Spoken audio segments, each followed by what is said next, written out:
Joined here today by Drew Dober, who's set to fight Beneil Dariush at UFC Kansas. Drew, how are you? Wonderful. How you guys doing? I'm doing well, man. Thanks for asking. And so, like I mentioned, you're going to be fighting Beneil Dariush. It's a pretty good fight. What are your thoughts on your opponent? Man, I've respected him since he entered the UFC. He's had some pretty fantastic fights. He's very technical. I was watching film on him, and he's good overall. Like, his striking's great, his wrestling and his grappling's really good. But I think what really separates him from other fighters is his just composure. Like, he's able to stay composed and relaxed throughout the entire fight, and I just think it's remarkable. And how do you think you match up with him? I think it's going to be great. I think just with his talents and then, my heart and my talents, I think it's got Fight of the Night written all over it. And what was your reaction when the UFC came to you with this fight? Oh, just excitement. I was just kind of in a lull as far as motivation goes. And then as soon as they tossed me the name, I was like, yeah, absolutely. And I had this surge of energy. It's just exciting. Being able to fight somebody you respect and admire it's super motivating. And so you mentioned that lull and sort of energy. What was going on with that? I mean, you're on a 3-fight winning streak. Seems like things are going pretty well for you. My girlfriend called it postpartum. It's just kind of the purgatory of I don't know when my next fight is, and it's my life revolves around that high of training and fighting and preparing for the next event. So when you don't have it a date scheduled, you're just kind of man, I don't know what to do with my hands. Yeah, it makes sense. And so you fought twice in 2018. Were you hoping to fight more, or were you sort of happy with that number? I'm always trying to fight more. I think my goal is 3 to 4 times a year. But I mean, the higher you get up on the rankings and climbing up the ladder, it's just so hard to get those fights. I mean, you see Donald Cerrone yelling for fights up and down all the time. It's just it becomes difficult. And no, I'm not trying to fight this 2 times a year. I want more than that. And so those 2 fights for you in 2018, they were both victories. How do you look back on the year professionally? Good. Always, ups and downs. I try my best to always look at the pros and cons of every fight and every year and try to make adjustments, and I'm always improving. And so with my first fight, it was great. It was great for the audience.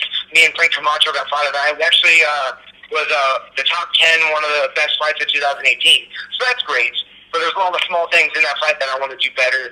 And then my fight with John Tuck and Lincoln was fantastic. But still, there's a lot of things I want to do better. And but yeah, I'm satisfied with the momentum I created, though. And so, speaking of that momentum, you're on a 3-fight winning streak. What do you think's been going right for you? Just the coaches at Team Elevation. We sat down and we really started trying to put in writing and put a lot of thought into a plan and get this plan together and don't ever deviate from the plan. And so, I stopped pretty much grabbing random tools from the toolbox and trying to make everything work.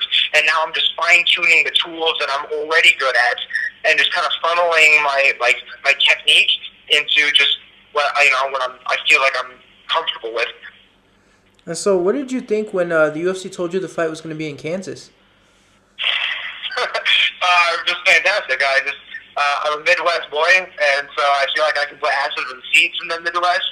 I got a bunch of friends, brothers that I consider family down in Kansas, and so yeah, let's just get the arena loud and crazy. And so I believe last time we saw you, I think it was August or something like that. Were you hoping to fight sooner? I mean, why such a long layoff? No, I was trying to fight in November. I was trying to fight in December. I was trying to fight in January. I was trying to fight in February.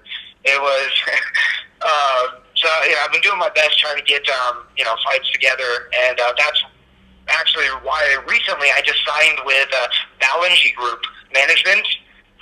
So hopefully they can get me more fights more often. Of course. And so, we just passed the holidays, of course. That was, a couple weeks ago. Did you celebrate anything at all? Celebrated Christmas with the family. Being a fighter, you don't usually get, every single holiday, every single year. And so I was privileged to be able to celebrate wholeheartedly Christmas with my family. So I flew them out to Denver, Colorado, and then took my nephew up to the mountains. And, yeah, we had a blast. Yeah, it sounds good. I mean, did you enjoy that? I mean, are you not usually able to celebrate it? It's give or take. I mean, some years I'm training for Christmas. Some years I'm like in a different country or like in Las Vegas for the New Year's. But yeah, this year I got to just spend it, in Denver, Colorado with my family and got to like drink some wine, eat some desserts, and I was able to relax. And so we know 2019 is upon us. You, of course, got the fight early on. What are sort of your goals for this year? Goals, New Year's resolution. My goal is to fight 3 to 4 times this year. Continue the momentum and, get on a 4, 5, 6 fight win streak. And, of course, get high up on the top 10 list. As always, like my goal every single year and every single fight is just to create a legacy of fantastic fights for the audience. My goal, I want to win that title, and I want to be like the best in the world.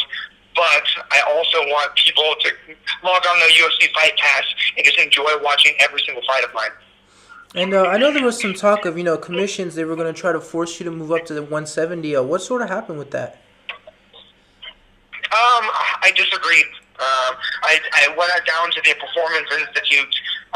We tracked very much my, the science, just use a bunch of science and figure out what the weight cut does to my body, what would be the best weight class for me, and this and that.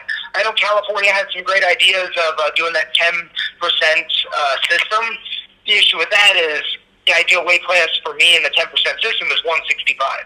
And until 165 class opens up, I'm going to drop down to 155 because it is the most athletic, it would be the best weight class for me. At 170, I don't get big enough. So I don't have a strength advantage. I don't really have a size advantage. And then plus, if I'm carrying around extra weight, I actually lose the conditioning advantage as well. Yeah, that makes sense. So what you're saying basically is if they make a 165 weight class, you'd be interested in participating with that? I'd be all over that. You would see Drew Dober fight 6 to 7 times a year. Damn, we'd be looking forward to that. So how's your training camp looking for this fight? Is it just like any other training camp, or are you changing some things up? No, I'm not changing anything up. I think if I just go into the cage and be the best Drew I possibly can be, the fight's going to be fantastic and I'll come out with a win. So I worry less about my opponent and more about me. I want to enter the cage a better fighter each and every time. So I actually watch more film on myself. And I just try to figure out what am I doing correctly, what can I improve on, what can I improve on every single day, every single week, every single month. And so by the time the fight comes around, I've evolved so much that it doesn't even matter. All right, so I just have one more for you. How do you see this fight playing out? Oh man, that's always difficult. It's even I don't bet on fights because I can't predict fights whatsoever. You have no idea. The crazy thing is that Beneil, if you ever watch his fights, he doesn't stay to the same plan. He stood and traded with Evan Dunham, and then his last fight in Denver, he just out wrestled the dude for 3 rounds. And so, you don't know what kind of Beneil is going to enter the cage. And so, but he doesn't know what kind of Drew is going to enter the cage either. So I couldn't predict anything. However, I can predict that it's going to be a fantastic fight. I'm never in a boring fight, and it's not going to be any different.